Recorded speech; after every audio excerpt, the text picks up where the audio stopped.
السلام علیکم ورحمۃ اللہ وبرکاتہ. الحمد للہ رب العالمین والعاقبۃ للمتقین والصلاة والسلام علی رسولہ الامین محمد وعلی آلہ وصحبہ اجمعین. اشہد ان لا الہ الا اللہ وحدہ لا شریک لہ واشہد ان محمدا عبدہ ورسولہ. اما بعد. پارہ نمبر 19. اس پارے میں سورۃ الفرقان کی بقیہ آیات ہیں. سورۃ الشعراء مکمل ہے اور سورۃ النمل ہے. سورہ فرقان میں اللہ تعالیٰ نے توحید کی مختلف دلیلیں پیش کی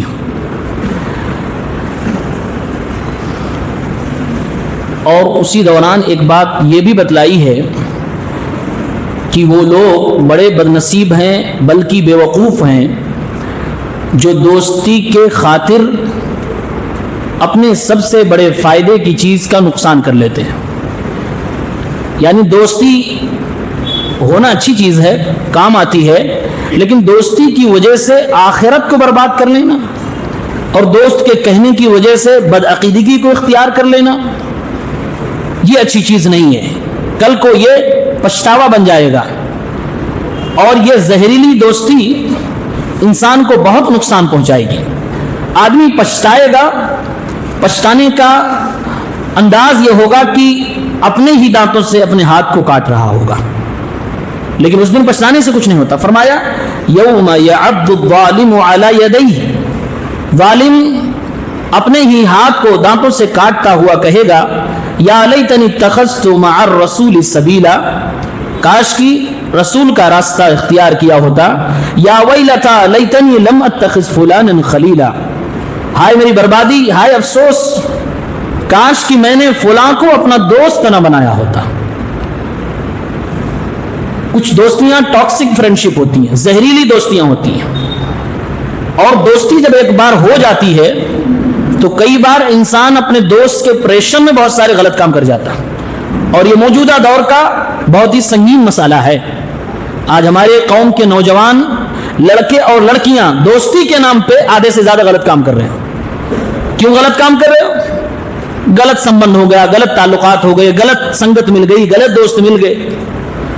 گھر والوں سے پوچھو کہ آپ کا بچہ کیوں بگڑ گیا، کیا بتائیں، میں نے ایسے کالج میں ایڈمیشن دلا دیا کہ جہاں اس کو غلط لڑکے ساتھ میں مل گئے، غلط محلے میں گھر بنا لیا، ہمارے یہاں کا ماحول اچھا نہیں ہے. تو بری سنگت سے، برے دوستوں سے انسان بہت سارے غلط کام کر بیٹھتا. کل قیامت کے دن وہ پچھتا رہا ہوگا اور اللہ تعالیٰ کے سامنے اس طرح سے پچھتائے گا اور کہے گا لقد اضلنی عن الذکر بعد اذ جاءنی، مجھے صحیح چیزوں کی سمجھ تھی، مجھے اچھی چیزوں کی پرکھ تھی، معلوم تھا صحیح کیا ہے غلط کیا ہے، پھر بھی میرے اس دوست نے، جس کو میں نے اپنا جگری دوست بنایا، اس نے مجھے سچی اور اچھی چیزوں سے الگ کر دیا، دور کر دیا، گمراہی میں رکھا.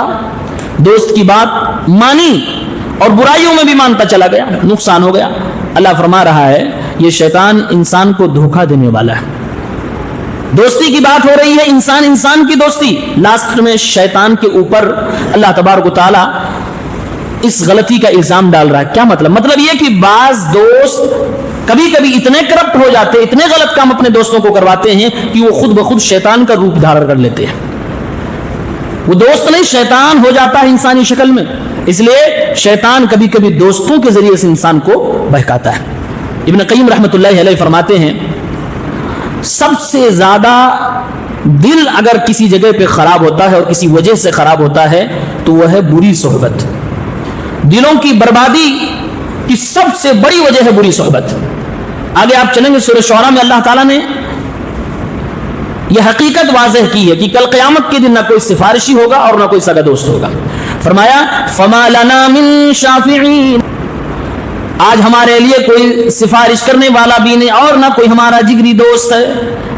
دنیا میں انسان سفارشیوں سے کام چلوا لیتا ہے، قریبی دوستوں سے کام نکال لیتا ہے. کل قیامت کے دن کوئی بھی دوستی کام نہیں آئے گی، بلکہ اگر انسان نے دوستی کی وجہ سے غلط کام کیے ہیں تو پچھتانا پڑے گا. یہ آج کے دور کا جو سنگین مسئلہ ہے، اس پہ ہمیں اور آپ کو غور کرنا چاہیے. اور یہ مسئلہ صرف نوجوانوں تک محدود نہیں ہے، بہت سارے بزرگ بڑھاپے کی عمر میں برے دوستوں کی وجہ سے غلط سنگت میں پڑھ کر غلط کام، حرام کام کر رہے ہیں. کیا کریں صاحب، ہمارا کاروبار ہے پارٹنرشپ میں، پارٹنر ہمارا حرام کام کر رہا ہے، میں نہیں کرتا ہوں، تو وہ کرتا ہے کہ تھوڑا سا سہنا پڑتا ہے، تھوڑا سا اس لیے معاملہ ایسا ہو جاتا. کیا کریں، ہمارا ساتھی، کلاس میٹ، ہمارا دوست، ہمارا روم پارٹنر، ہمارے اپارٹمنٹ کا رہنے والا، ہمارے پڑوس میں رہنے والا شراب پیتا ہے، نشے کا عادی ہے، تو اس طرح سے تھوڑا سا ایک آدھ کش کبھی کبھی ہم بھی لگا لیا کرتے ہیں. یہ ایکسکیوز، یہ بہانے نہیں چلیں گے. کل قیامت کے دن انسان اس پہ اتنا پچھتائے گا آج جس کا اس کو دھیان نہیں ہے کہ اپنے ہی دانتوں سے اپنے ہاتھ کو چبا رہا ہوگا اور کہے گا یا ویلتا لیتنی لم اتخذ فلانا خلیلا، کاش کی فلاں کو دوست نہ بنایا ہوتا. پھر اللہ تبارک و تعالیٰ نے اپنی قدرت کا اظہار فرمایا اور اپنی نشانی بتلاتے ہوئے فرمایا دو سمندر ہیں، ایک میٹھے پانی کا ہے اور ایک نمکین ہے، دونوں ملے ہوئے ہیں، دکھنے میں دونوں ملے ہوئے ہیں، لیکن دونوں کے درمیان ایک آڑ ہے، ایک برزخ ہے، ایک اوٹ بنا دیا، ایک دیوار بنا دیا. دونوں سٹے تو ہوئے ہیں، ملے تو ہوئے ہیں، لیکن ذائقہ دونوں کا ایک دوسرے میں مکس نہیں ہوتا ہے. دونوں ایک دوسرے سے مل کر بھی الگ الگ ہیں اور الگ الگ ہو کر بھی ملے ہوئے ہیں. فرمایا وَهُوَ الَّذِي مَرَجَ الْبَحْرَيْنِ هَذَا عَذْبٌ فُرَاتٌ وَهَذَا مِلْحٌ أُجَاجٌ، وہی اللہ ہے جس نے دو سمندروں کو ملا دیا. مرج البحرین یلتقیان بینہما برزخ لا یبغیان، دو سمندروں کو اللہ نے ملایا، دونوں مل رہے ہیں، دونوں کے درمیان ایک برزخ بنا دی گئی، ایک آڑ بنا دی گئی، دونوں ایک دوسرے کے اوپر ایک دوسرے کے اندر داخل ہونے کی کوشش نہیں کر رہے ہیں. وجعل بینہم برزخا وحجرا محجورا، اللہ نے ایک اور ایسا بنایا، اللہ نے اپنی طرف سے یہ بنایا ہے حجرا محجورا. مفسرین نے کہا یعنی الہی رکاوٹ بیچ میں ہے. ظاہراً آپ دیکھو گے دونوں پانی کے بیچ میں کوئی اوٹ، کوئی رکاوٹ نہیں دکھ رہی، کوئی دیوار نہیں دکھ رہی ہے، لیکن چونکہ یہ اللہ کی طرف سے اس لیے نہ میٹھا پانی کھارے میں آ رہا ہے نہ کھارا پانی میٹھے میں جا رہا ہے. یہ اللہ کی قدرت ہے کہ بغیر کسی شیشے کے، بغیر کسی پترے کے، بغیر کسی لکڑی کے، بغیر کوئی اوٹ لگائے اللہ نے قدرتی ایسا اوٹ، ایسی دیوار بنا دی ہے کہ دونوں ایک دوسرے سے مکس نہیں ہو رہے ہیں. برزخ مرنے کے بعد اور قیامت سے پہلے کی زندگی کو بھی کہتے ہیں. برزخ دراصل اس چیز کو کہتے ہیں جو دو چیزوں کے درمیان حائل ہو جائے، دو چیزوں کے درمیان بیچ میں آ کر دونوں کو ڈیوائیڈ کر دے، ملنے نہ دے، اس کو برزخ کہا جاتا ہے. تو دنیا کی زندگی اور قیامت کے بعد والی اخروی زندگی کو ڈیوائیڈ کرنے کے لیے یہ قبر والی زندگی ہے، موت سے لے کے قیامت تک کے بیچ والی زندگی ہے، اسی لیے اس کو برزخی زندگی کہتے ہیں. وَمِن وَرَائِهِمْ بَرْزَخٌ إِلَىٰ يَوْمِ يُبْعَثُونَ، یہ قیامت تک چلے گا. اللہ تعالیٰ نے فرمایا کہ اسی طریقے سے یہاں ایک حائل ہے جو دو پانی کو ملنے نہیں دے رہا ہے. پھر اللہ تبارک و تعالیٰ نے یہ سمندروں والی بات کی، میٹھے پانی کھارے پانی کی بات کی، فوراً اللہ تعالیٰ نے ٹاپک چینج کر دیا اور فرمایا وَهُوَ الَّذِي خَلَقَ مِنَ الْمَاءِ بَشَرًا، اسی اللہ نے پانی سے انسان کو پیدا فرمایا. فَجَعَلَهُ نَسَبًا وَسِحْرًا، پھر اللہ تعالیٰ نے انسانوں کو رشتہ داریوں میں بانٹ دیا. پیدائش کی وجہ سے رشتہ داریاں یعنی خاندانی رشتہ داریاں، نکاح کی وجہ سے رشتہ داریاں یعنی سسرالی رشتہ داریاں. وَكَانَ رَبُّكَ قَدِيرًا، اور اللہ تعالیٰ قدرت رکھنے والا ہے. دونوں آیتوں کو ملائیں، میچ کریں، کیا تطابق ہے، کیا ربط ہے. ادھر سمندروں کی بات ہو رہی ہے اور پھر ادھر انسان کی پیدائش کی بات ہو رہی ہے. جب اللہ نے سمندروں کے بارے میں گفتگو کی تو کیا بتایا کہ دو طرح کا پانی ہے، پیدا میں نے کیا ہے، دونوں ملے ہوئے ہیں اور دور بھی ہیں، دور ہیں اور ملے ہوئے بھی ہیں، ایک دوسرے میں داخل نہیں ہو رہے ہیں. تو گویا کہ انسان سمجھ سکتا ہے کہ دو پانی کو اگر اللہ چاہے قریب رہ کر بھی رکھ کر بھی نہیں ملانا چاہے تو نہیں مل سکتا. اللہ نے اپنی قدرت بتلا دی کہ دونوں سٹیں، اگر میں نہ چاہوں تو دونوں پانی مکس نہیں ہو سکتے. تو ایک مکس نہ کرنے کی دلیل اور اپنی قدرت کا اظہار کیا. پھر اس کے فوراً بعد اللہ تعالیٰ نے فرمایا ایک میری وہ قدرت سمندروں میں دیکھ لو اور میری ایک قدرت یہ دیکھ لو کہ دو اجنبی انسانوں کو، ایک مرد کو ایک عورت کو نکاح کے ذریعے سے میں قریب کروا دیتا ہوں، پھر دونوں کے پانی سے ایک انسان کو وجود بخش دیتا ہوں. ادھر میں سمندر کے دو پانی کو ملنے نہیں دے رہا ہوں، ادھر دو اجنبی انسانوں کو اکٹھا کر کے دونوں کے پانی کے مکس کر کے دونوں کو ملا کے دونوں کو اختلاط کے ذریعے سے میں انسان کو وجود بخش رہا ہوں، انسان کو پیدا کر رہا ہوں. یہ ملانے کی دلیل ہے اور وہ الگ کرنے کی دلیل ہے. دونوں طرح کی قدرت اللہ تبارک و تعالیٰ کی. اس لیے فرمایا وَكَانَ رَبُّكَ قَدِيرًا, اللہ تعالیٰ قدرت والا ہے, اس کو اختیار جو چاہے کر سکتا ہے. یہ اللہ کی قدرت ہے. اس آیت پہ اور غور کریں, دونوں میں ایک اور تطابق ہے. سمندر کی اصلیت ہے پانی, انسان کی اصلیت ہے پانی. سمندر سے پانی نکال لیا جائے, سمندر صحرا اور ڈیزرٹ بن جائے گا. انسان سے پانی نکال لیا جائے, انسان مر جائے گا. مچھلی ہی صرف جل کی رانی نہیں ہے, انسان کے لیے بھی پانی ضروری ہے. آپ چاہے راجا اپنے آپ کو کہو, چاہے کچھ بھی کہو, لیکن پانی ضروری ہے. پیدا ہوئے پانی سے, پانی کے بغیر رہ بھی نہیں سکتے. اللہ نے ایسا ایٹماسفیئر بنایا ہے. ہماری پلینٹ ارتھ کا 75% پانی ہے, اور ہمارے جسم کا بھی تقریباً 70 سے 75 حصہ پانی ہے. اللہ تبارک و تعالیٰ نے پانی کے بغیر کسی مخلوق کو زندہ ہی نہیں رکھا. پانی چاہیے اس کو, پانی اس کو چاہیے. دونوں کی اصلیت پانی ہے. اللہ تبارک و تعالیٰ فرما رہا ہے دونوں کی اصلیت پانی. ادھر سمندر کی اصلیت پانی ہے, لیکن دونوں سے اگر میں چاہوں تو ایک میٹھا پانی ایک کھارا پانی بنا دیتا ہوں.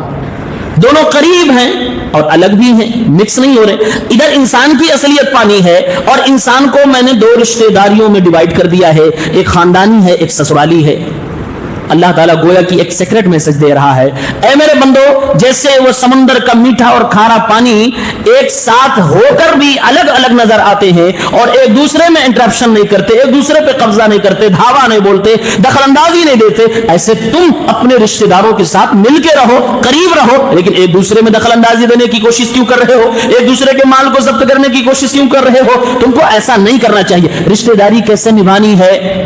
کوئی ضروری نہیں ہے کہ بہت گہری رشتہ داری ہو. ایسا ممکن بھی نہیں ہے کہ آدمی سارے رشتہ داروں کو پورا مکمل ٹائم دے. ایسا ضروری نہیں ہے, ایسا کر بھی نہیں پائے. ہاں, آپ کی کسی سے دشمنی نہیں ہونی چاہیے, آپ کی کسی سے نفرت نہیں ہونی چاہیے, اور جان بوجھ کر آپ کی کسی سے بات چیت بند نہیں ہونی چاہیے. اگر ایسا ہے تو گویا کہ آپ رشتہ داری کاٹ رہے ہو. جیسے یہ سمندر کا پانی, دونوں ایک ساتھ ہیں لیکن پھر بھی الگ ہے. ایسے آپ رشتہ دار کے ساتھ مل کے رہیے, الگ رہ کر بھی ساتھ رہیے, ساتھ رہ کر بھی الگ جیسے رہیے. ایسے رشتہ داری کو نبھانے کی کوشش کریے. اس طرح سے رشتہ پوری زندگی چلتا رہے گا. جلن, کپٹ, حسد, کینہ, بغض سب ختم ہو جائے گا. یہ اللہ تعالیٰ نے اس کے اندر خفیہ پیغام دیا. میٹھے پانی کو کہا گیا عذب فرات. عذب مطلب میٹھا, اور فرات اس کو لذیذ ترجمہ کیا جاتا ہے, ذائقے دار. لیکن فرات کا معنی ہوتا ہے جو کٹ کر دے, جو ختم کر دے. عذب فرات, میٹھا پانی ایک اس کی خوبی ہے کہ یہ پیاس کو کٹ کر دیتا, پیاس کو ختم کر دیتا, اس لیے عذب فرات کہا گیا. بہت سارے لوگ گرم پانی کے فائدے جانتے ہیں, پورا لیکچر دے سکتے ہیں, لیکن پیتے نہیں خود. کیوں؟ گرم پانی پینے سے پیاس نہیں ختم ہوتی. گرم پانی پینے سے پیاس جلدی ختم نہیں ہوتی. وہ الگ مسئلہ ہے کہ آپ کی باڈی کو جو پانی کی ریکوائرمنٹ ہے وہ پوری ہو جاتی ہے, لیکن جو زبان کی لذت اور ذائقہ ہے, جو احساس ہے, وہ نہیں ملتا ہے. یہ میٹھے پانی میں ہے. تو اس لیے اللہ نے فرمایا عذب فرات. فرات یعنی کہ یہ میٹھا پانی ایسا پانی ہے جو انسان کی پیاس کو ختم کر دے گا. زمزم کا پانی میٹھا ہوتا ہے, اگر میٹھا نہیں بھی کہہ سکتے ہیں تو میٹھے کے قریب ضرور ہوتا ہے. اور زمزم کے پانی کی خوبی یہ ہے کہ یہ پینے کے بھی کام آتا ہے اور کھانے کے بھی کام آتا ہے. زمزم کا پانی پیا بھی جاتا ہے اور کھایا بھی جاتا ہے. مطلب یہ ہے کہ اگر آدمی صرف زمزم کے پانی پر منحصر ہو جائے تو زندہ رہ سکتا ہے. یہ ہمارے نبی صلی اللہ علیہ وسلم نے بتایا کہ یہ کھانے کا بھی کام کرتا ہے, پینے کا بھی کام کرتا ہے. اور غالباً علامہ البانی رحمۃ اللہ علیہ اپنی زندگی کے آخری مرحلے میں جب بیمار ہو گئے تو 40 دن تک کنٹینیو زمزم کے پانی پر جیے تھے. زمزم کا پانی برابر پیتے رہے. میٹھے پانی کی بڑی خوبیاں, اور میٹھے پانی کی ایک کمی بھی ہے, یہ بہت جلدی سڑ جاتا ہے, یہ خراب ہو جاتا ہے, بدبو کرنے لگتا ہے. اگر زیادہ دیر تک اسٹور کر کے رکھ دو گے بدبو کر دینے کا. اللہ نے فرمایا وَهَذَا مِلْحٌ أُجَاجٌ, اور یہ سمندری پانی جو ہے یہ کھارا ہے, کڑوا ہے, کھارا ہے. اللہ تعالیٰ کی حکمت قربان جائیے. زمین کے اکثر حصے پہ پانی ہے اور سمندر کا پانی ہے 75%. اگر اللہ تعالیٰ اس سمندری پانی کو میٹھا بنا دیتا تو زمین پہ رہنا مشکل ہو جاتا, نہیں رہ سکتے تھے. اتنی بدبو ہوتی کہ ناقابل برداشت بدبو ہوتی, زمین پہ آپ جی نہیں سکتے تھے.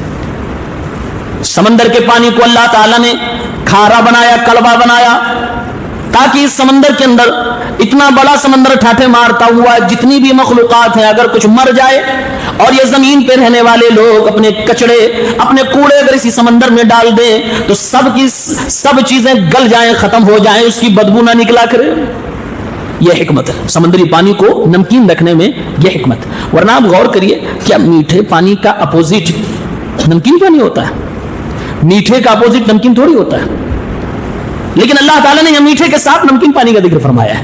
شاید کہ یہی حکمت ہے کہ سمندر کے پانی کو اللہ نے نمکین بنایا ہی اسی لیے ہے تاکہ سمندر کے اندر جو بھی مخلوقات رہتی ہیں, ظاہر سی بات وہ بھی مرتی ہیں, وہ بھی جیتی ہیں, اور یہ انسان بھی سارے کوڑے کر سمندروں میں ڈال دیتا ہے. آج شہروں کے دیکھیے جتنے غلاظتیں, جتنی گندگیاں, سب کہاں جا رہے ہیں؟ بڑے بڑے شہروں کے کنارے, ممبئی وغیرہ کو دیکھیے, سب اسی سمندر میں ڈالے جا رہے ہیں. وہ سب ختم ہو جاتا, سڑ کے گل کے ختم ہو جاتا ہے. اور یہ اللہ کی قدرت کہ اللہ تبارک و تعالیٰ گندگی سے انسانوں کو محفوظ کر رہا ہے تاکہ انسان رہنے کے قابل اس زمین پہ رہے.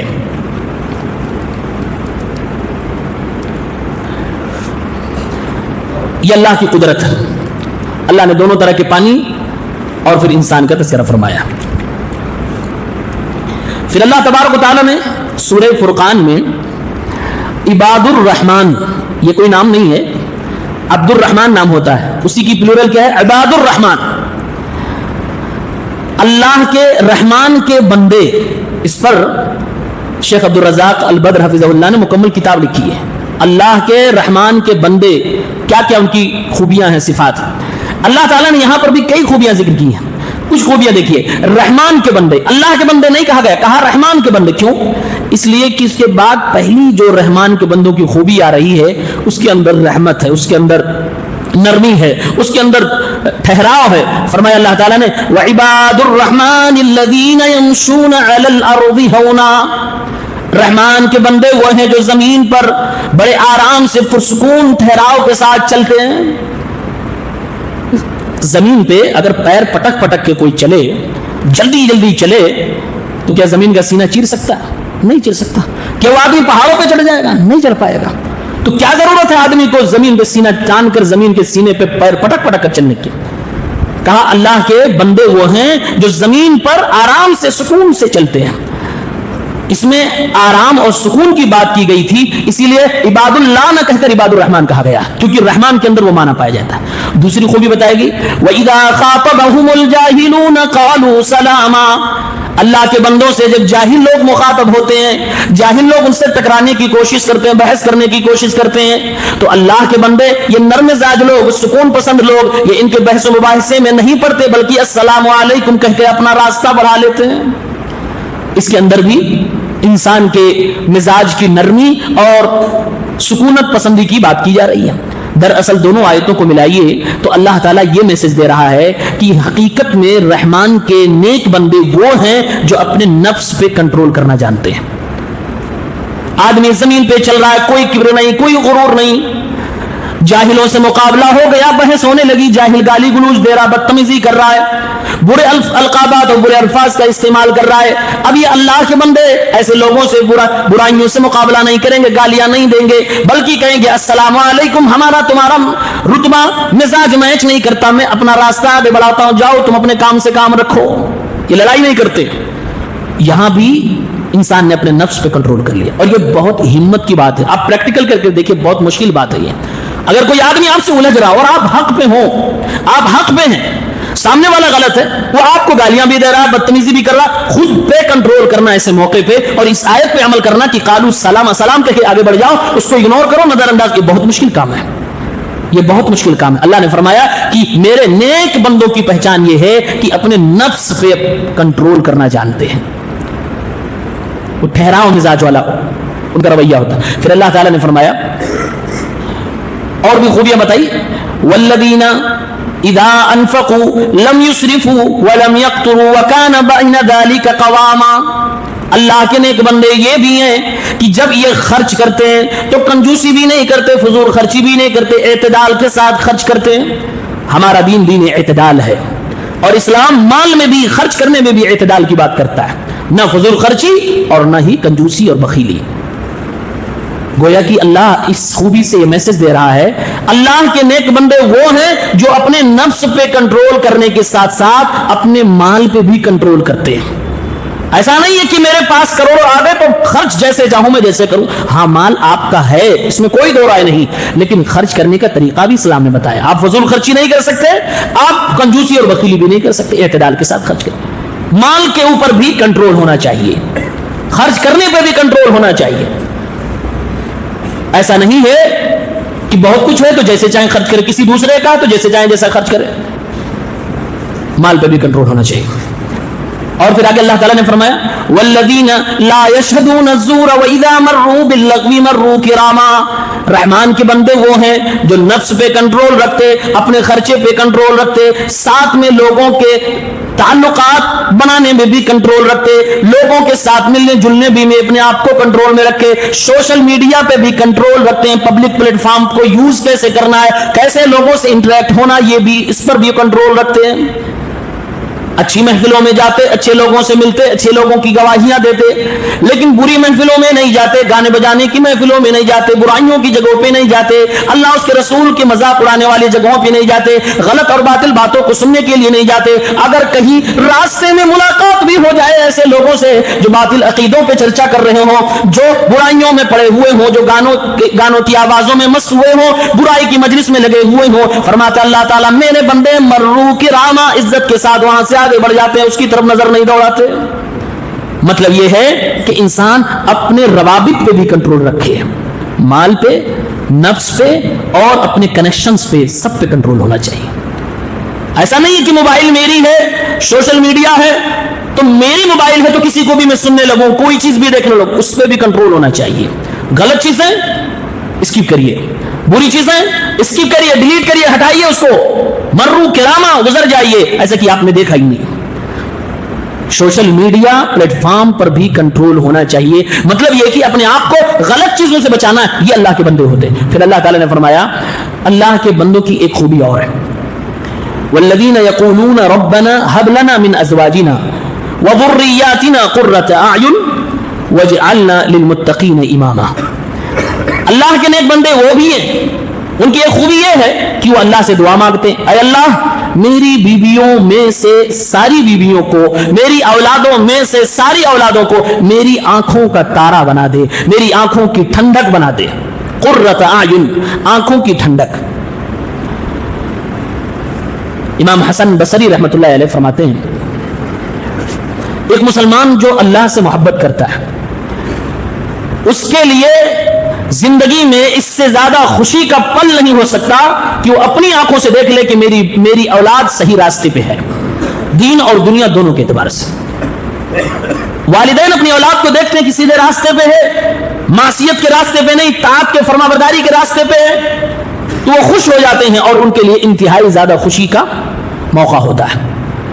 اگر اولاد نیک ہو جائے دینی اعتبار سے تو انشاءاللہ ثم انشاءاللہ آج نہیں تو کل وہ اپنے ماں باپ کا فرما بردار ہوگا.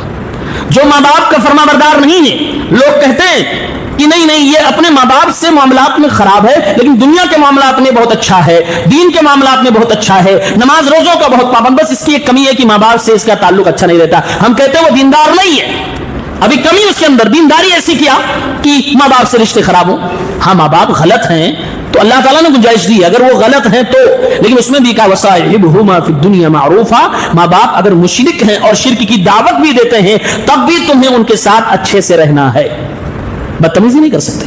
وصاحبہما فی الدنیا معروفا. فرمایا اللہ تعالیٰ نے میرے نیک بندے, رحمان کے جو بندے ہیں وہ اللہ تعالیٰ سے دعا کرتے ہیں اے اللہ ہماری اولاد کو, ہماری بیویوں کو, ہماری آنکھوں کی ٹھنڈک بنا دے, اور ہمارے بچوں کو, ہماری اولاد کو, ذریت کو نیک لوگوں کا امام بنا دے.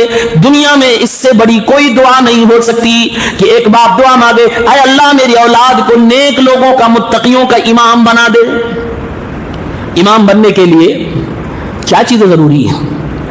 اللہ نے قرآن کریم میں وَجَعَلْنَا مِنْهُمْ أَئِمَّةً يَهْدُونَ بِأَمْرِنَا لَمَّا صَبَرُوا وَكَانُوا بِآيَاتِنَا يُوقِنُونَ. فرمایا کہ امام بننے کے لیے 3 چیزیں ضروری ہیں, علم, تقوی اور تمہاری خود کی پرسنالٹی جس سے لوگوں میں اثر پڑے.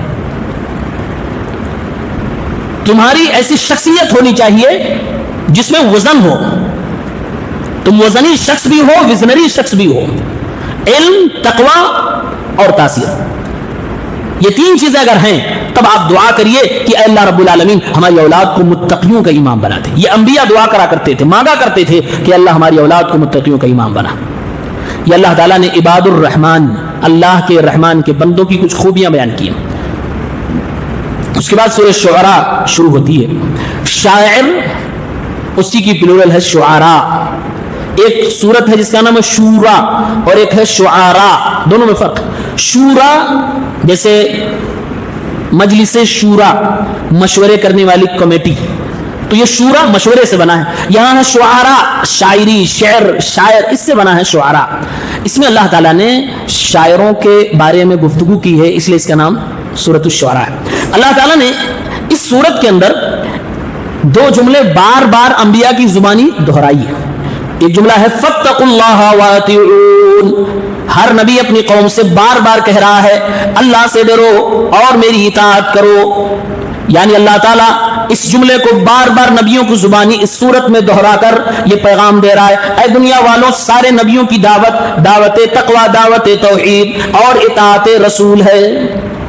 توحید اور وقت کے پیغمبر کی اطاعت کے بغیر دنیا میں کسی بھی نبی کے ماننے والوں کو کامیابی نہیں ملی، یہ کامیابی چاہیے تو یہ دونوں چیز اپنانی پڑے گی۔ ایک اور جملہ جو بار بار ریپیٹ کیا گیا، ان فی ذلک لآیہ، ان فی ذلک لآیہ، ہر نبی یہ بار بار دہرا رہا ہے۔ اس کا مطلب ہوا اللہ تعالیٰ کسی قوم کا تذکرہ کرتا، نبی کا تذکرہ کرتا، ماننے والے مانے، نہ ماننے والے نہیں مانے، پھر اللہ تعالیٰ نے سزا نافذ کر دی، عذاب دے دیا، پھر آگے فرمایا ان فی ذلک لآیہ، اس کے اندر عبرتیں ہیں، نصیحتیں۔ گویا کی قرآن کریم کی آیتیں اور قرآن کی اسٹوریز، قرآن کے قصے یہ صرف ہسٹری بتانے کے لیے نہیں ہے، اس سے نصیحت پکڑنی ہے، اس میں غور کرنا ہے، تدبر کرنا ہے، اور جو میسج نکل کے آئے وہ میسج اڈاپٹ کرنے ہیں۔ جن برائیوں سے ان پر عذاب آیا وہ برائیاں چھوڑنی ہے، اور نبیوں نے جو دعوت دی ہے اس دعوت کو ماننی ہے۔ یہ قرآن کی قصوں کا مقصد ہے۔ قرآن میں بہت سارے قصے بیان کیے گئے ہیں، اللہ نے بار بار اس چیز کو اس میں ہائی لائٹ کیا۔ اللہ رب العالمین نے ایک چیز اور بیان کی، انبیاء کا تذکرہ کیا اور لوگ نہیں مانے تو اپنا عذاب نازل کیا۔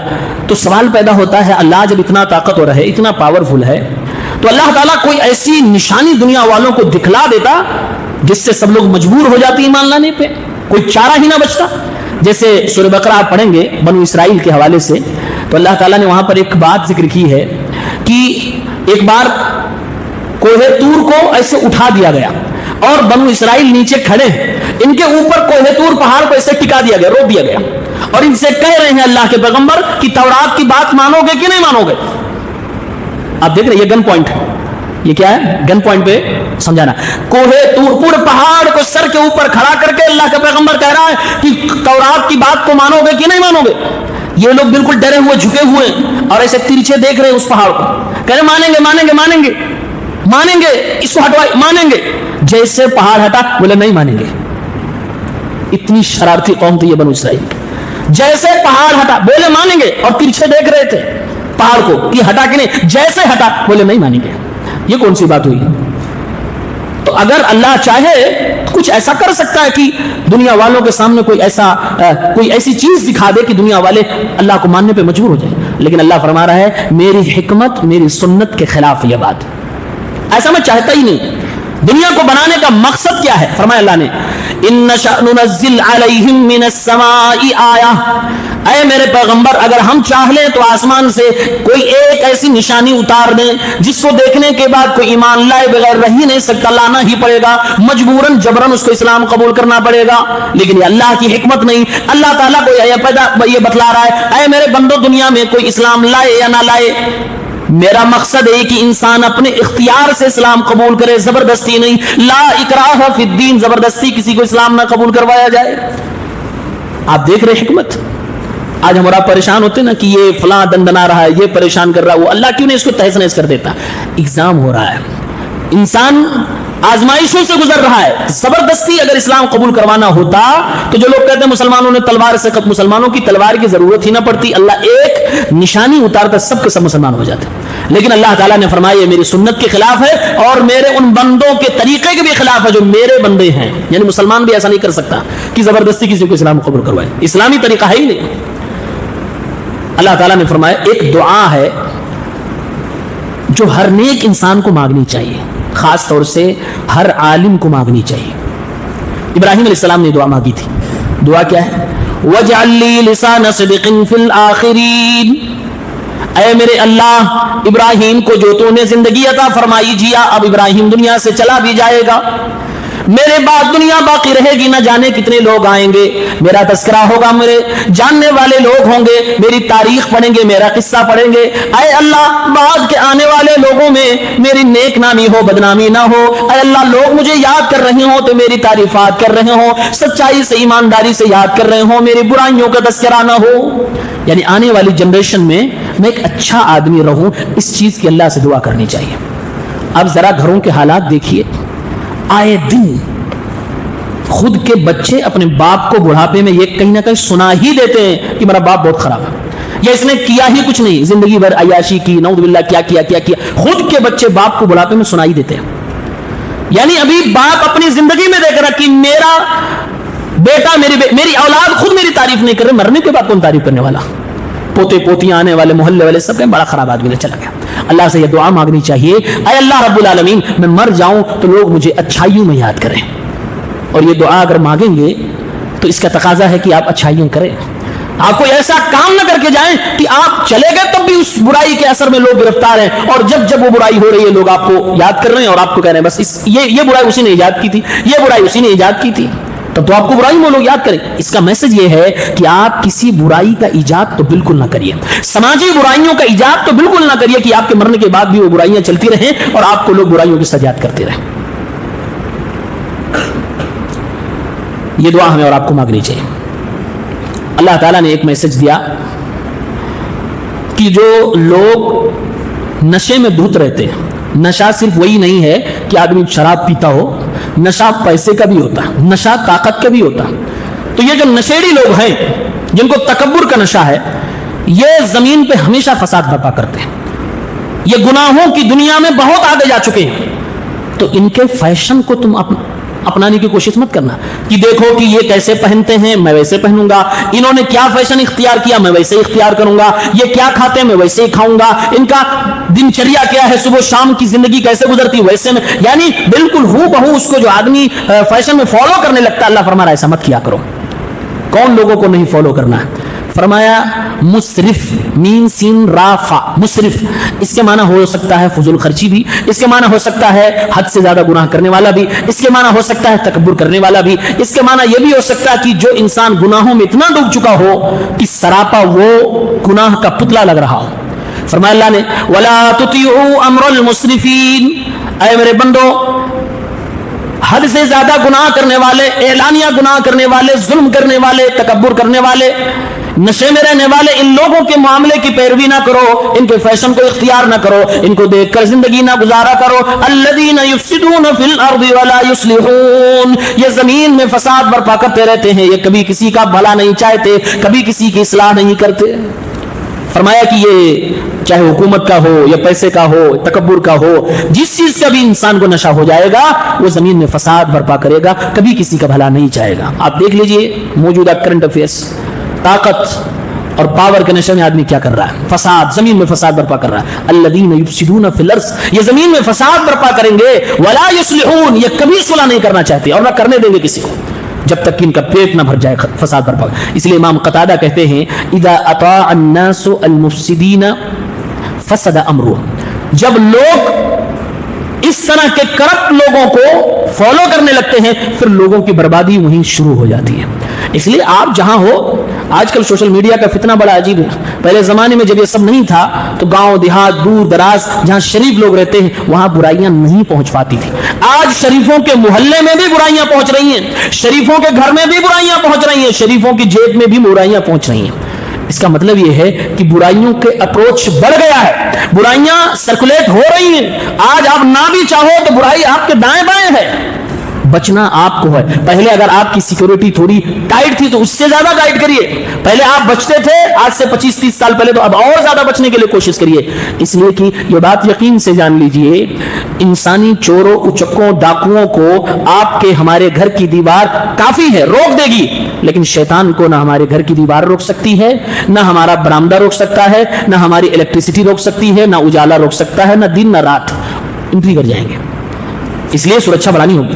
اللہ نے فرمایا شاعروں کے بارے میں, وَالشُّعَرَاءُ يَتَّبِعُهُمُ الْغَاوُونَ أَلَمْ تَرَ أَنَّهُمْ فِي كُلِّ وَادٍ يَهِيمُونَ. شاعر لوگ ان کی پیروی, نفس کی پیروی کرنے والے لوگ کرتے ہیں, خواہش پرست لوگ شاعروں کے فالوور ہوتے ہیں, گمراہ لوگ شاعروں کے فالوور ہوتے ہیں. اس کا یہ مطلب نہیں ہے کہ ہر طرح کی شاعری کرنے والا غلط ہے. ابھی بات آگے آئے گی, اس لیے اگر مجلس میں کوئی شاعر ہے تو دل پہ پتھر رکھ کے 2-4 منٹ صبر کرے, اس کے حق میں بھی بات آئے گی. لیکن اللہ تعالیٰ فرما رہا وَالشُّعَرَاءُ يَتَّبِعُهُمُ الْغَاوُونَ. غاؤون کہتے ہیں جو آدمی گمراہ ہو یا پھر خواہشات کا پیروکار ہو.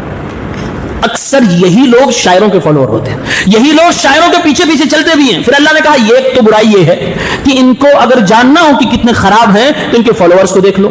اس کا مطلب یہ ہے کہ کبھی کبھی آدمی کی اچھائی اور برائی جاننے کے لیے اس کے فالوورز کو دیکھنا پڑتا ہے.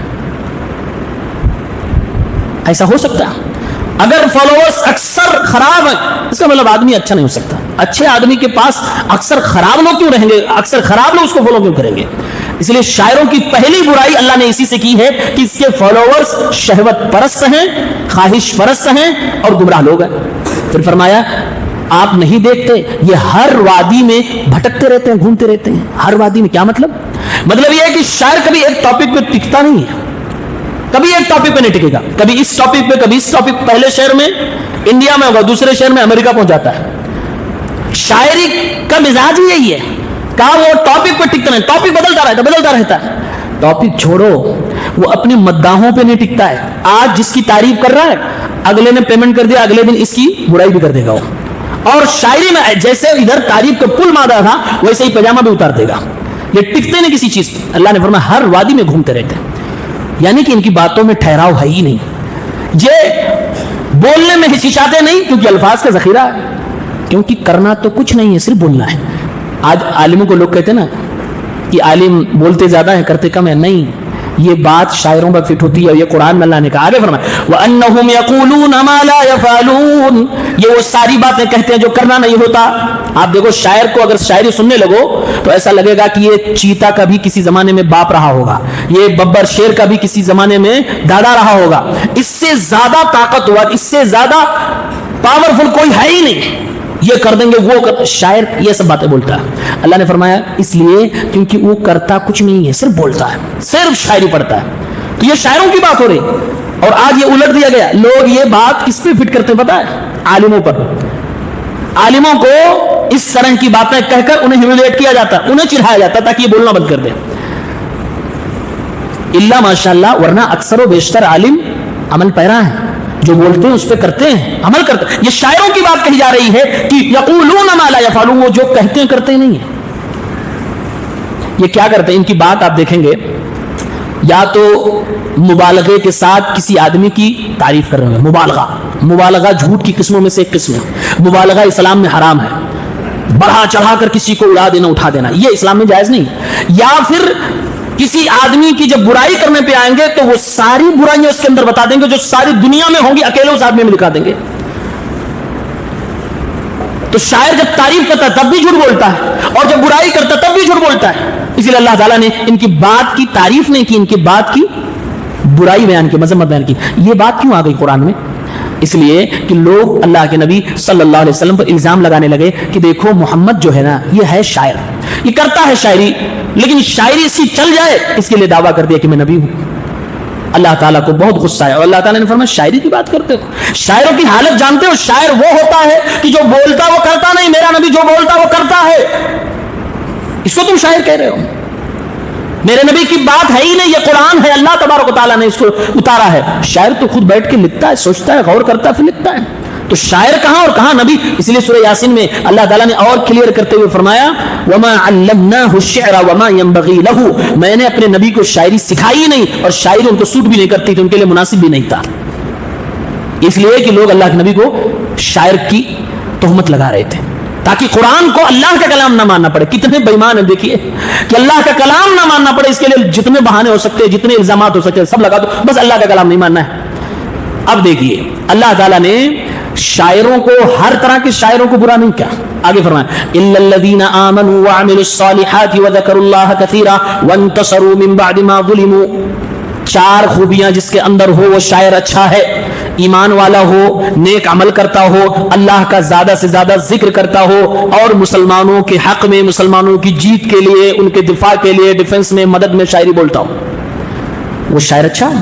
اس لیے نعت لکھنے والے شاعر اچھے, حمد لکھنے والے شاعر اچھے, اور نعت میں بھی وہ نعت جو صحیح ہو, مبالغے کے ساتھ ہوگی تو پھر وہ جھوٹے شاعروں میں آ جائے گا جس کی برائی پہلے ہو چکی ہے, جیسے عام طور سے بریلوی شاعر ہوتے ہیں. ان کی شاعری کا 70% آپ دیکھیں گے تو مبالغے پہ ڈیپینڈ ہے, جھوٹی باتوں پہ. تو مبالغہ کسی کے لیے بھی جائز نہیں, چاہے وہ اچھے انسان کے لیے ہو یا برا انسان کے لیے ہو. اللہ تعالیٰ نے فرمایا یہ 4 خوبیاں اگر کسی کے اندر ہے تو وہ شاعر اچھا ہے. ایک بڑی خوبی بتائے گی کہ اللہ تعالیٰ کا ذکر بہت کرنے والا. اس کا مطلب یہ ہے کہ وہ اسلامی شاعری کرنے والا, حمد کرے گا, اللہ کا ذکر کرے گا, دعائیں لکھے گا, اللہ کا ذکر کرے گا, نعت لکھے گا, اللہ کا ذکر کرے گا, صحابہ کے حق میں لکھے گا, اللہ کا ذکر, اسلام کے لیے لکھے گا, اللہ کا ذکر کرے گا. اسی لیے جب ہم حدیث پاک دیکھتے ہیں, اللہ کے نبی صلی اللہ علیہ وسلم نے شاعر اسلام حضرت حسان ابن ثابت سے فرمایا تھا, مکہ کے لوگ شاعری کے ذریعے سے محمد رسول اللہ کے گھرانے کو ٹارگٹ کر رہے ہیں. اے حسان ابن ثابت عجیب عنی, آپ میری طرف سے شاعری ہی میں جواب دیجئے. حضرت حسان نے جب جواب دینا شروع کیا, اللہ کے نبی صلی اللہ علیہ وسلم نے دعا فرمائی اللہم ایدہ بروح القدس, اے اللہ جبرائیل امین کے ذریعے سے حضرت حسان کی تو مدد فرما, تائید فرما. یہ شاعر اللہ کا محبوب شاعر ہے. اس کا مطلب یہ ہو کہ ہر شاعر برا نہیں ہوتا. اللہ کے نبی کی حدیث بھی ہے انا من الشعر لحکمہ, شاعری میں حکمت اور دانائی کی باتیں بھی ہو سکتی ہیں, اچھی باتیں بھی ہو سکتی ہیں. اس کا مطلب یہ ہوا اگر شاعر اچھا ہے, اس کا میتھڈ اچھا ہے, اس کے پاس ایمان ہے, عمل صالح ہے, اللہ کا ذکر ہے, اور مسلمانوں کے ڈیفنس میں لکھتا ہے, تو اچھی شاعری کرتا ہوگا. اللہ تعالیٰ مسلمانوں میں ایسے شاعروں کی برکت فرمائے, کیونکہ ایسے شاعر بہت کم ہیں. عام طور سے شاعر جو ہوتے ہیں وہ اپنے لیے جھوٹ سمجھتے ہیں کہ جب تک ہم عورتوں کی حسن خوبصورتی پہ کچھ لکھیں گے نہیں, مجھے دنیا شاعر کہاں مانے گی. غزل. پھر اللہ تعالیٰ نے سورہ نمل کا ذکر فرمایا. سورہ نمل, نمل کے معنی ہوتے ہیں چیونٹی, چیونٹی. اس کے اندر ایک چیونٹی کا واقعہ ہے. سلیمان علیہ السلام کو اللہ تعالیٰ نے پرندوں کی آواز سمجھنے کی طاقت دی تھی, یہ معجزہ تھا. چیونٹی کی آواز بھی آپ سن لیتے تھے. فرمایا اللہ تعالیٰ نے جب یہ اپنی لشکر انسان, جنات اور حیوانات, 3 مخلوقات کی لشکر تیار کی جا رہے, راستے میں چیونٹیوں کا ایک دربار تھا, ایک گھر تھا, ایک وادی تھی. چیونٹیوں نے, جو سردار چیونٹی تھی, اس نے اپنے قوم کے لوگوں کو آگاہ کیا. فرمایا اللہ نے حتی اذا اتا علی واد النمل, چیونٹی کی بستی میں جب یہ لشکر پہنچ گیا, قالت نملۃ, ایک چیونٹی نے کہا, ایک چیونٹی, ایک, یہ کون ہو سکتا ہے؟ علماء نے لکھا ہے کہ اس چیونٹیوں کی بستی کی سردار تھی, لیڈر تھی. یا ایھا النمل ادخلوا مساکنکم لا یحطمنکم سلیمان وجنودہ, اے چیونٹیوں کی لشکر, اے میری جماعت کی چیونٹیاں, تم لوگ اپنے اپنے گھروں میں داخل ہو جاؤ, کہیں سلیمان اپنی لشکر سمیت تم کو رود نہ ڈالے, تم کو کچل نہ ڈالے, توڑ نہ ڈالے. وہم لا یشعرون, ان کو پتہ بھی نہیں چلے گا. اب اس میں غور کریں, اس کا مطلب یہ ہوا کہ حیوانات, یہ جو اینیملز ہیں, یہ جو کیڑے مکوڑے ہیں, ان کی بھی اپنی لینگویج ہے. بغیر لینگویج کی چیونٹی نے کیسے کہا ہوگا؟ ان کی اپنی لینگویج ہے جس میں یہ آپس میں بات چیت کرتے ہیں. اب وہ لینگویج ہمیں نہیں سمجھ میں آتی, اللہ تعالیٰ نے بطور معجزہ سلیمان علیہ السلام کو سمجھنے کی طاقت عطا فرما دی. نمبر 2, چیونٹی نے جب کہا کہ اے میری بستی کی چیونٹیاں اپنے گھروں میں داخل ہو جاؤ, گویا کہ لیڈرشپ کی کوالٹی بتائی جا رہی ہے کہ لیڈر ہو تو ایسا ہو, چیونٹیوں سے سیکھ لو. لیڈر کی 2 کوالٹی بتائی جا رہی ہے. نمبر 1, لیڈر اپنے قوم پر آنے والے خطرے کو پہچان لے اور فوراً اپنی قوم کو آگاہ کرے, یہ لیڈر کی پہلی کوالٹی ہے. نمبر 2, صرف خطرے کو پہچان کر قوم کو آگاہ نہ کرے, اس کا سولوشن بھی دے, اس کا حل بھی بتائے. جیسے چیونٹی نے کیا کیا، کہا داخل ہو جاؤ گھروں میں، سلیمان اور اس کے لشکر آ رہی ہے تمہیں کچل ڈالے گی، یعنی کہ آگاہ بھی کیا، خطرے کو بھانپا بھی، اور پھر حل بھی بتا دیا کہ کمروں میں گھروں میں داخل ہو جاؤ۔ ایک اور میسج دیا گیا کہ چیونٹی جیسی ایک چھوٹی سی مخلوق اللہ کے بندے، نیک بندے، نبی سے حسن ظن رکھ رہی ہے۔ حسن ظن کیسے؟ چیونٹی نے کہا کہ سلیمان اپنی پوری لشکر کے ساتھ تمہیں کچل ڈالیں گے، وَهُمْ لَا يَشْعُرُونَ، ان کو پتہ بھی نہیں چلے گا، یعنی یہ کہہ رہی ہے کہ وہ جان بوجھ کر ایسا نہیں کر سکتے، یہ میرا حسن ظن ہے، وہ غفلت میں غلطی سے نہ جان سکے اس لیے ایسا ہو سکتا ہے کہ تمہیں کچل دیا جائے، ورنہ نبی ایسا نہیں کرتا۔ یعنی اچھے لوگوں کے بارے میں حسن ظن رکھنا چاہیے۔ چیونٹی یہ سبق ہمیں اور آپ کو سکھا رہی ہے۔ یہ بھی سکھایا گیا کہ چیونٹی نے پہلے یہ نہیں کہا کہ لشکر آ رہی ہے کچل دے گی، لہذا گھروں میں، پہلے کہا پہلے گھروں میں داخل ہو جاؤ، پھر ریزن بتایا کہ لشکر آ رہے۔ کیوں کہا؟ اس لیے کہ جب کہیں خطرہ آ رہا ہو تو آدمی کو پہلے ان کو سرکشا کی جگہوں میں لے جائیے، بعد میں ریزن بتاتے رہیے گا، پہلے ان کو محفوظ کریے۔ پتہ لگا آپ کھڑے ہو کر ان کو بتا رہے ہیں کہ بنکر میں جانا ہے اور وہ لوگ کھڑے میدان میں، اور آپ ریزن بتا رہے اس لیے کہ فلاں ملک نے میزائل داغ دیا، وہ پہنچ ہی رہا ہوگا، جب تک آپ ریزن بتا کے سمجھا رہے ہوں گے پتہ لگا کہ میزائل گر گئی، اس لیے پہلے بنکر میں لے جاؤ، وہاں ریزن بتانا، سیفٹی زون میں لے جاؤ، وہاں ریزن بتانا۔ یہ چیونٹی سکھا رہی ہے۔ ایک طریقے سے قرآن کی لغت پہ غور کریے، کہا لا یحتمنکم، حتما یحتمو، حتما یحتمو کا معنی ہوتا ہے توڑ دینا، چور چور کر دینا۔ چیونٹی نے یہ کیوں کہا؟ یہ کیوں نہیں کہا کہ وہ تمہیں کچل دیں گے، روت دیں گے؟ کیوں؟ اس لیے کہ چیونٹیوں کی باڈی اللہ نے ایسی بنائی ہے کہ جب کوئی چیز ان کو کچلتی ہے تو ان کی ہڈیاں سب ٹوٹ جاتی ہیں، سب ٹوٹ جاتی ہیں، ختم ہو جاتی ہیں۔ یہ لا یحتمنکم کا لفظ بتا رہا ہے کہ چیونٹیاں ٹوٹ جاتی، پوری طریقے سے باڈی ان کی الگ ہو جاتی ہے، ختم ہو جاتی ہے، ٹوٹ کے ختم ہو جاتی ہے، اس لیے لا یحتمنکم کا لفظ کہا۔ اس کے بعد ملک سبا کا واقعہ ہے سلیمان علیہ السلام کے ساتھ۔ آپ دیکھیے سلیمان علیہ السلام ایک پرندے کو تلاش کر رہے ہیں، فوج میں دیکھ رہے ہیں ہدہد نامی پرندہ نہیں ہے، پوچھا کہاں گیا، تھوڑی دیر کے بعد وہ پرندہ آ گیا اور اس نے 4 خبر دی، کہا کہ انی وجدت امرأۃ تملکہم، میں ایک جگہ گیا تھا جہاں ایک عورت ہے حکمرانی کر رہی ہے، ایک عورت بادشاہ بنی ہوئی ہے، لیڈر ہے، نمبر 1۔ خبر نمبر 2، وَأُوتِیَتْ مِن كُلِّ شَيْءٍ، اس کے پاس بہت کچھ خزانہ ہے، بہت پاورفل ہے، اس کے پاس بہت کچھ مال بھی ہے، وَلَهَا عَرْشٌ عَظِيمٌ، اور اس کا تخت بہت قابل تعریف ہے، اسپیشلی تخت بہت عالی شان تخت ہے۔ وَجَدْتُهَا وَقَوْمَهَا يَسْجُدُونَ لِلشَّمْسِ مِن دُونِ اللَّهِ، خبر نمبر 4، میں نے دیکھا کہ وہ اور اس کی قوم اللہ کو چھوڑ کر سورج کی عبادت کر رہے۔ یہ 4 خبر ایک پرندے نے دی اور کہا کہ میں آپ کو بتا رہا ہوں جو آپ کو نہیں معلوم۔ اس کا مطلب یہ ہے ادھر چیونٹی نے بھی کہہ دیا کہ سلیمان علیہ السلام کو پتا ہوتا تو نہ کو چلتے، ادھر ہدہد پرندہ کہہ رہا ہے کہ میں آپ کو بتا رہا ہوں آپ کو جو نہیں معلوم، اور 4 خبریں دی۔ گویا کہ کیڑے مکوڑے اور یہ حیوانات، یہ لوگ بھی مانتے ہیں کہ انبیاء کو علم غیب نہیں ہوتا، اور یہ 2 پیروں کا انسان بدعقیدہ ماننے کو تیار نہیں۔ چیونٹیوں سے بھی زیادہ بیوقوف ہے یہ، ان سے بھی زیادہ کم دماغ کم عقل ہو گیا، ہدہد پرندے سے زیادہ کم عقل ہو گیا۔ پرندے کی بغاوت تو دیکھیے، پرندے نے کہا کہ میں نے دیکھا کہ وہ اور اس کی قوم کے لوگ سورج کی عبادت کرتے ہیں، مطلب یہ ہے کہ پرندوں کی فطرت میں بھی توحید ہے، وہ بھی اللہ کی عبادت کرتے ہیں۔ انسانوں اور جناتوں شیاطین کو چھوڑ کر کائنات کی کوئی مخلوق شرک نہیں کرتی ہے، اگر شرک کوئی کرتا ہے تو انسان ہے یا شیطان ہے، اور کوئی شرک نہیں کرتا، سب اللہ کی توحید پہ ہیں، سب فطرت پہ ہیں۔ اسی لیے تو جنت جہنم یہ نہیں دونوں کے لیے بنی ہے، یہی جنت و جہنم میں جائیں گے۔ اس کے بعد سلیمان علیہ السلام نے کہا ٹھیک ہے خبر لے کے آؤ، میں پشتی کروں گا، میں تحقیق کروں گا۔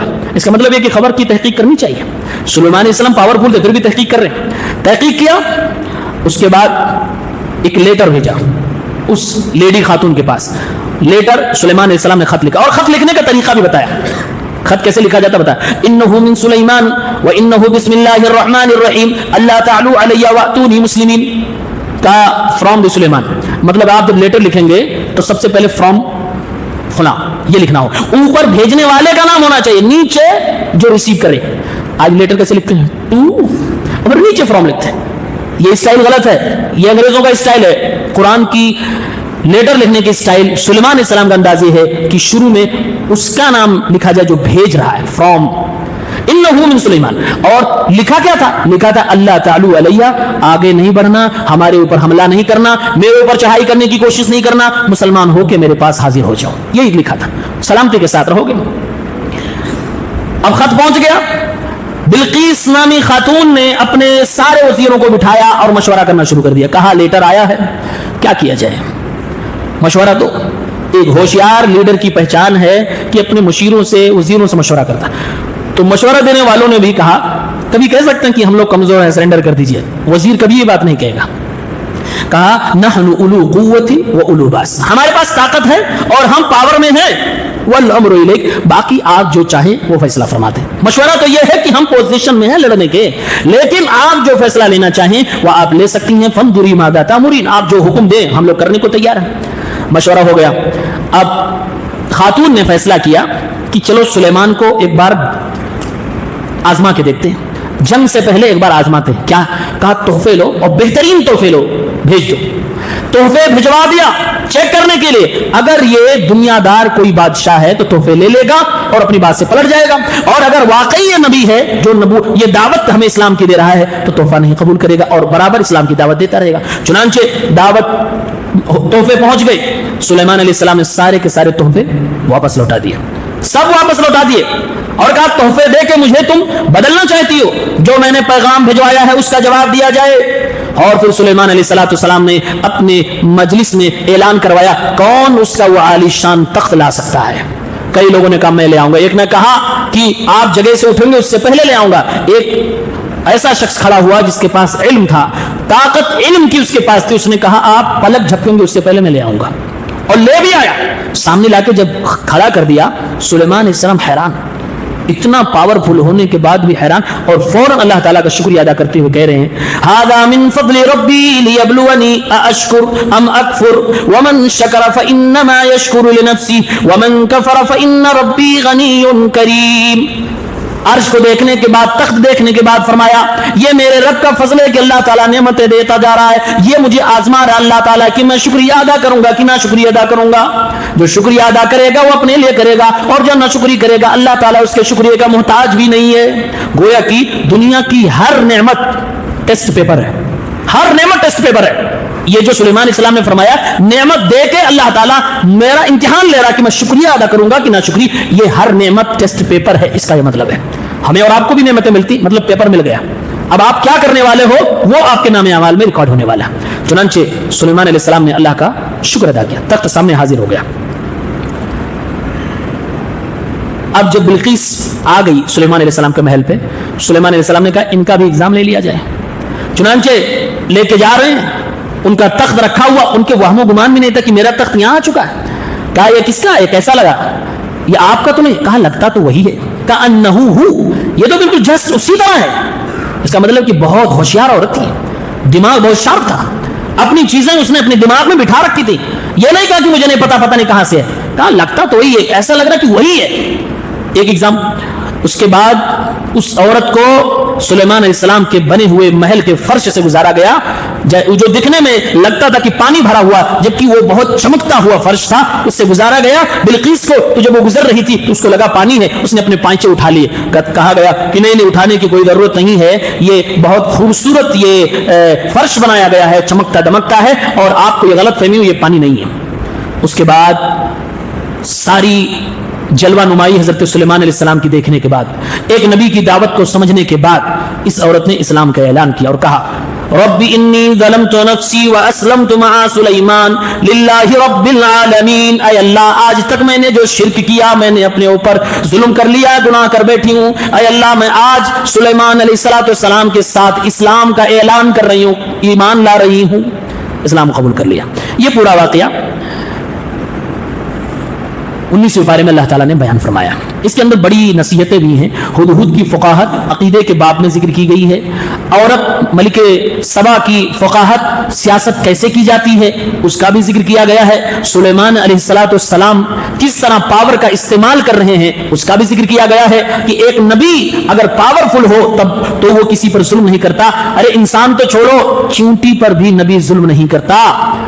طاقت اگر کسی کے پاس آئے تو سلیمان علیہ السلام سے سیکھے کہ طاقت کا استعمال کیسے کیا جاتا ہے, جو صرف مظلوموں کے حق میں استعمال ہو, ظالموں کے خلاف استعمال ہو. یہ سلیمان علیہ السلام نے سکھایا ہے.